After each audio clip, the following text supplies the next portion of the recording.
All right, everybody, it's that time of year again. Time to get your tomatoes in the ground. These are cherry tomatoes.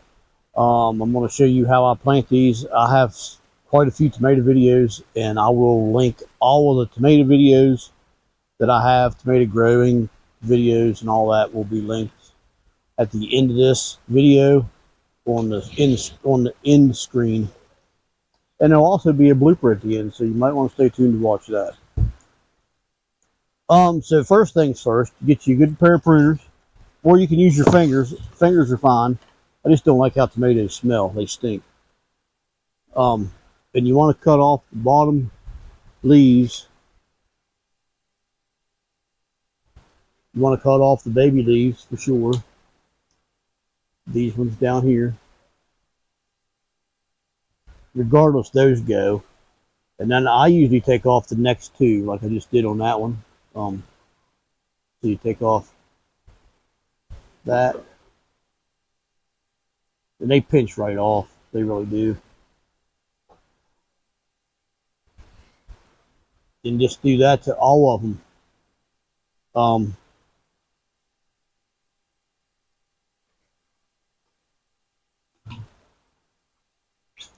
Make pretty quick work of it. It really don't take that long. And then when you plant them, all you want is this piece. I stripped it all the way up to there, to the first, well, to the second true leaf. It's actually too early to plant tomatoes, but we're going to plant these in the greenhouse, so that's why we're doing it now.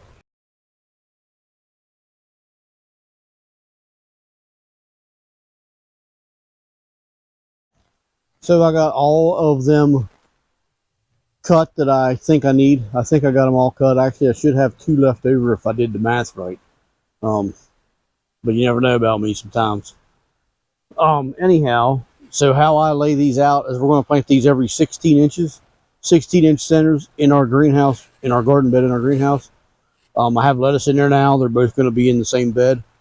Some of this lettuce will get out of my way, so to speak. And yeah, we've been cutting lettuce. I cut lettuce this past weekend. We sold a bunch.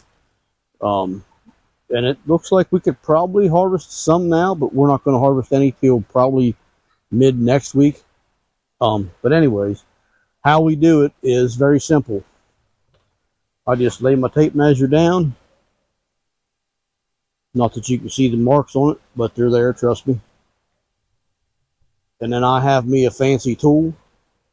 I got an auger bit for my drill, and I just drill a hole. And I don't pop the plug in right away, but I just drill the hole. So I'm going to go through here and drill the holes. And I drill them, I don't drill them real deep, maybe to there. If they were bigger plants, I would go deeper. But right now, I'm not going to go real deep with them. And I'm just going to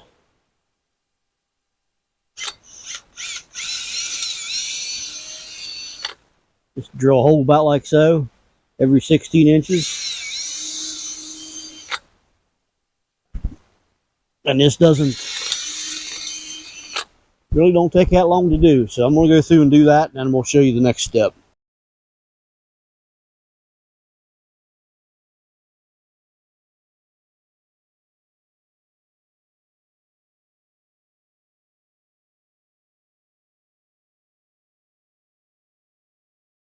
All right, so I got all the holes drilled.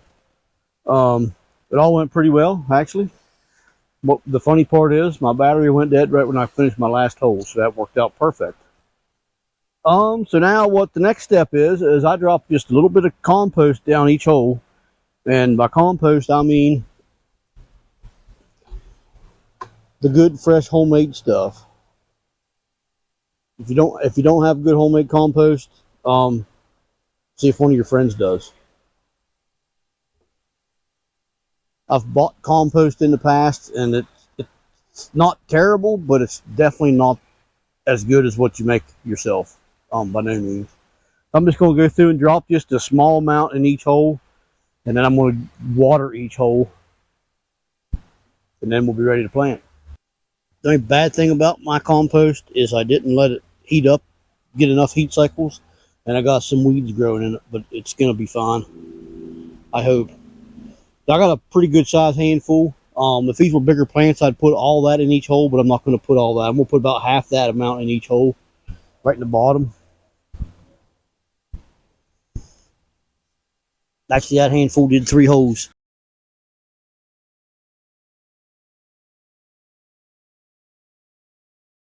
I got all the holes drilled and compost, a little bit of compost put in the bottom of each one.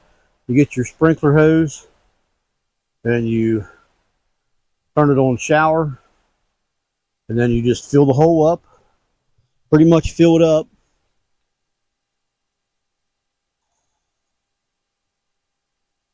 You go through and you do that to every hole, fill them up like that. And what this is going to do is help reduce transplant shock. The tomatoes are very thirsty and very hungry plants. Down on this end, the ground isn't going to drain as good because it's mostly clay. But the further we go that way, the better it's going to go. And until I get to the other end with water,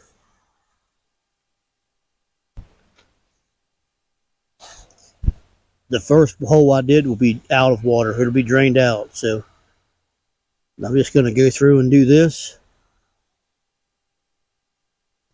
and then plant. So I got all the holes drilled, filled with compost. Well, not filled, but compost put in, filled with water. Water's drained. Now it's time to start putting them in the ground. We're doing 3 different varieties. One is Super Sweet 100. One of them is Sun Gold, and one of them is a variety that we've saved seed from. This will be the 2nd or 3rd year we grew them, and they are a cross. But me personally, I don't care for them. I don't care for any tomato, not just those. But my lovely wife, it's clear down there, she likes them better than any of the other ones, so I'm going to plant some of them for her in here. Most of these cherry tomatoes we sell at the farmer's market. So hopefully we'll have tomatoes.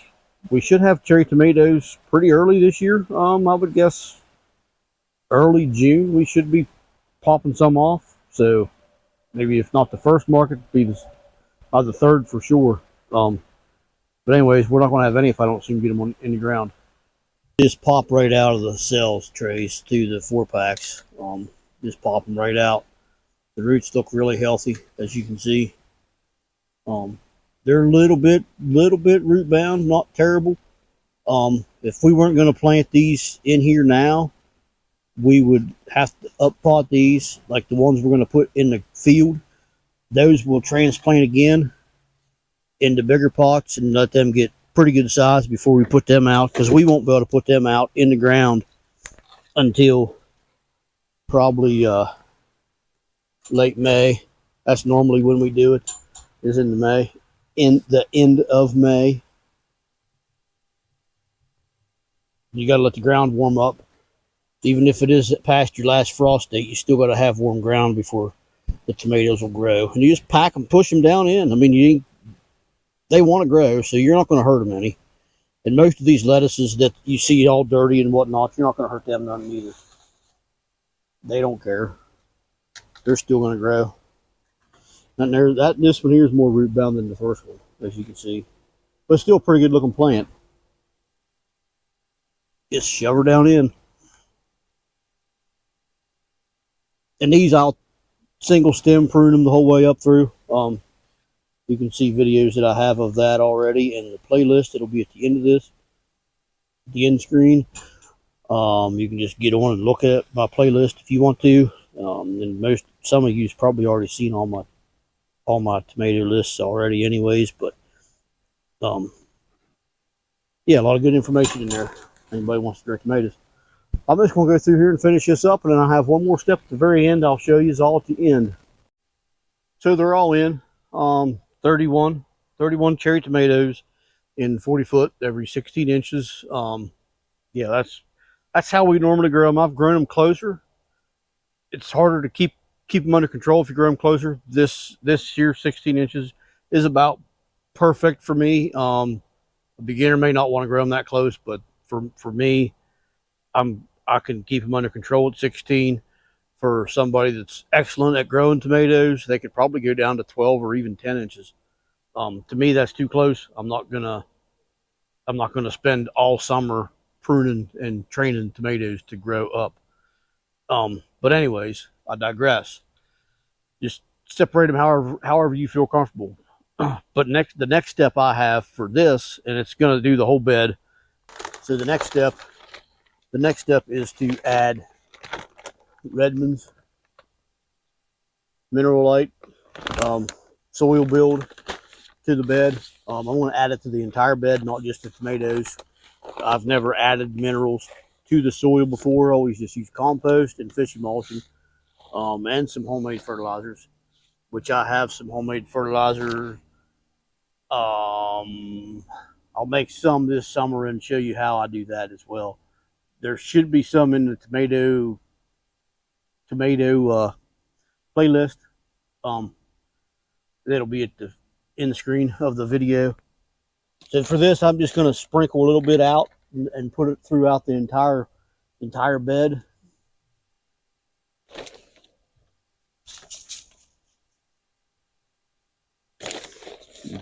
The reason I'm using this right now instead of fish emulsion is because I don't want the lettuce getting stinky.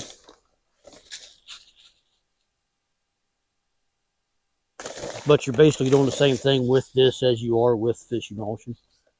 You're just taking the minerals. And I'm putting it on a little heavier in this garden bed than I did in my other beds outside. Mainly because this here has been under plastic. Nothing's grown in this for probably 4 or 5 years. We just took the ground cover off of that area late summer, actually. So that's why I put it on as heavy as I did. And now we just got to water it in, and it's not going to take a lot of water. That ground's pretty moist, and so is the plant. So I'm just going to give it a light drink, and that's going to be it. In a week or two, I'll probably start pruning and training them. When I do that, I'll bring you along to show you how I prune and train in here. It'll be different than what I do out in the field. These you got to keep up with a little bit more. The ones in the field you don't. So, and this year we're not growing cherry tomatoes in the field. We're just going to grow the bigger tomatoes in the field. So that's going to wrap this video up. Actually, I think I got everything covered. Anybody has any questions, please let me know. I'll gladly answer them. Yeah, hopefully you have good tomato season this year. Good garden. Grow everything you need to. Grow as much as you can. We grow as much as we possibly can, plus some. Mainly because we sell a lot at the farmer's market. That's what makes our homestead pretty much self-sufficient. It doesn't pay for everything we do, but it pays for itself. If that makes any sense. So, yeah, anyhow, it's going to wrap this video up. If anybody has any questions or comments, please leave them below. If you'd like to, please like it, share it with your friends and family. And until we meet again, take care and God bless. All right, everybody. It's that time of year again. Time to drop your tomato plants.